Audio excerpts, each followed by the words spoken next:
नमस्कार, आपके साथ मैं सान्या। स्वागत है आपका 7 PM शो में, जहां हम बात करते हैं देश विदेश की बड़ी सुर्खियों के बारे में। यास तूफान से हुए नुकसान का गुजरात में हवाई दौरा करने के बाद मोदी कल बंगाल और उड़ीसा का दौरा करेंगे। इसके अलावा अगली सुर्खी है एंटीगुआ से, जहां पीएनबी घोटाले के आरोपी मेहुल चोकसी अब गिरफ्त में आ चुका है। लेकिन शुरुआत करते हैं सीरम इंस्टीट्यूट के सीईओ आदार पूनावाला से जुड़ी खबर के बारे में।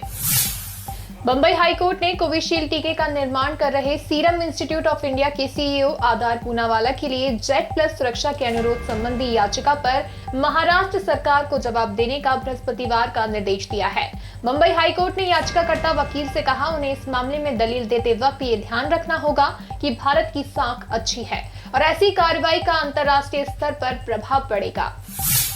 कोरोना वायरस की दूसरी लहर के बीच देश में टीकाकरण को तेजी देने के लिए भारत सरकार ने बड़ा कदम उठाया है। सरकार ने विदेशों में निर्मित अच्छी तरह से स्थापित कोविड-19 रोधी टीकों के लिए भारत में ट्रायल की अनिवार्यता को खत्म कर दिया है।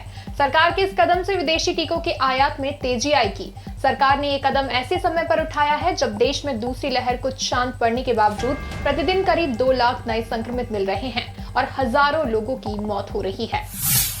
कोरोना वायरस की पड़ताल की अमेरिकी की मांग पर चीन बौखला गया है।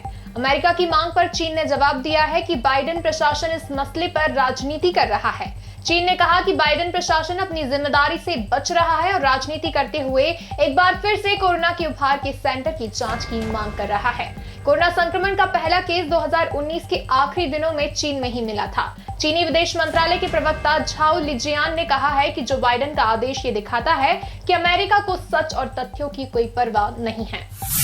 एंटीगुआ से भागकर क्यूबा जा रहे पीएनबी घोटाले के आरोपी मेहुल चोकसी को डोमिनिका में पकड़ लिया गया है। एंटीगुआ के प्रधानमंत्री गैस्टन ब्राउनी ने कहा कि उनका देश भगोड़े कारोबारी को स्वीकार नहीं करेगा और उसे सीधे भारत भेजा जाएगा। इस तरह चोकसी को भारतीय एजेंसियों के शिकंजे में आते देख उनके वकील विजय अग्रवाल को इस पूरे घटनाक्रम में गड़बड़ी नजर आने लगी है। अग्रवाल ने कहा, मेरी समझ से वह अपनी इच्छा से डोमिनिका नहीं पहुंचे होंगे। मुझे कुछ गड़बड़ लग रही है, जिस पर अभी कोई ध्यान नहीं दे रहा है कि आखिर वे कैसे डोमिनिका पहुंचे।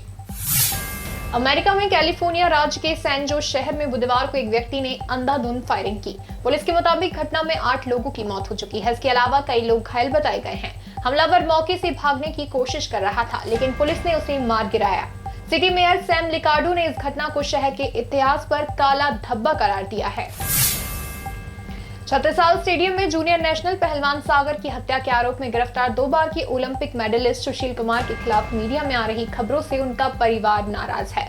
सुशील की मां ने दिल्ली हाईकोर्ट में याचिका दायर कर सुशील के मीडिया ट्रायल पर रोक लगाने की मांग की है।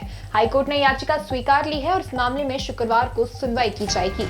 इसके बाद उन्हें कोर्ट के सामने पेश किया गया। कोर्ट ने उन्हें 7 दिन की रिमांड पर पुलिस हिरासत में भेज दिया। सुशील को लेकर मीडिया में लगातार खबरें आ रही थी। इसके बाद उनकी मां ने दिल्ली हाईकोर्ट में जनहित याचिका दायर की। प्रधानमंत्री नरेंद्र मोदी शुक्रवार को तूफान प्रभावित पश्चिम बंगाल और उड़ीसा का दौरा करेंगे। सबसे पहले वो उड़ीसा की राजधानी भुवनेश्वर पहुंचकर रिव्यू मीटिंग करेंगे। इसके बाद मोदी बालासोर, भद्रक और पूर्वी मेदिनीपुर का हवाई सर्वे करेंगे। इन जिलों में ही तूफान ने सबसे ज्यादा तबाही मचाई है। इसके बाद वे बंगाल में भी रिव्यू मीटिंग करेंगे। बंगाल और उड़ीसा में तबाही मचाने के बाद यास तूफान आगे बढ़ गया है, लेकिन ये तूफान अपनी पीछे तबाही का मंजर छोड़ गया है। बंगाल और उड़ीसा में तूफान की वजह से 20 लाख से ज्यादा लोग प्रभावित हुए हैं। बारिश और घरों के टूटने की वजह से 4 लोगों की मौत हो गई। इनमें 3 ओडिशा और 1 बंगाल से है। आज के शो में बस इतना ही। कल फिर मुलाकात होगी देश की बड़ी सुर्खियों के साथ। तब तक के लिए आप देखते रहिए मृदुभाषी।